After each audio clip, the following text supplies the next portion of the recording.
العياري سالم العياري المنسق العام للمعطلين عمل، شنو مطالب التحرك اليوم هذا؟ هذه الحكومه الشرعيه المنتخبه كيفاش جاوا في المعطلين، ها الشغل في الحكومه الحاليه، هاي قوات فرص العمل، هاي فرص العمل لابناء الشعب المفكر، صوروا فرص العمل، ها الحوار الوطني حول التشغيل، هذايا الحوار الوطني حول التشغيل اللي تعطينا فيه الحكومه الحاليه، هذايا ابناء الشعب اللي اليوم يشوفوا في الرشوه وفي المحسوبيه وفي التعيينات وفي المديرين العامين وفي الوزارات بدون مناظره وبدون عناوين ويبيعونا في الوهم.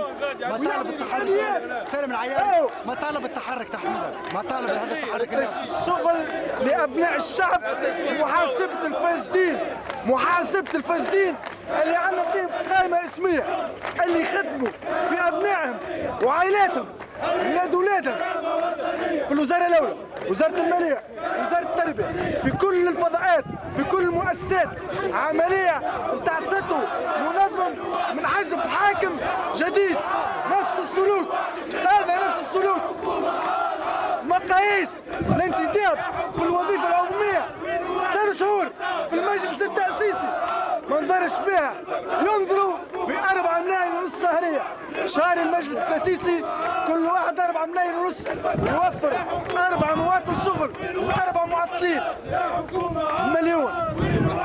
الناس هذه تتحدث، الناس هذه وتخلي في ابناء الشعب مع الامن، مع الامن يحتك كما كان بن علي. نعتصموا في وزاره التربيه يجيبوا لنا الامن، نعتصموا في الوزاره الاولى يجيبوا لنا الامن. المعركه مع اللي ساير في البلاد ما يقدش يروحوا يقول ما نجمش، يعترف ونسامحوه، اما موش غالط ويغمض في عينيه ويعفس واجل في المناظرات ل 2013. هذه ملف التشغيل ولا ورقه سياسيه، ورقه انتخابيه ل 2013. شكون شد لهم يديهم؟ مجرد قرار. شكون منعه السيد الوزير الاول انه يعمل مجلس وزاري يحط فيه تاريخ واضح للمناظرات للانتدابات في الوظيفه العموميه؟ شكون يشدوا؟ شكون اللي منعه؟ شكرا سلمى.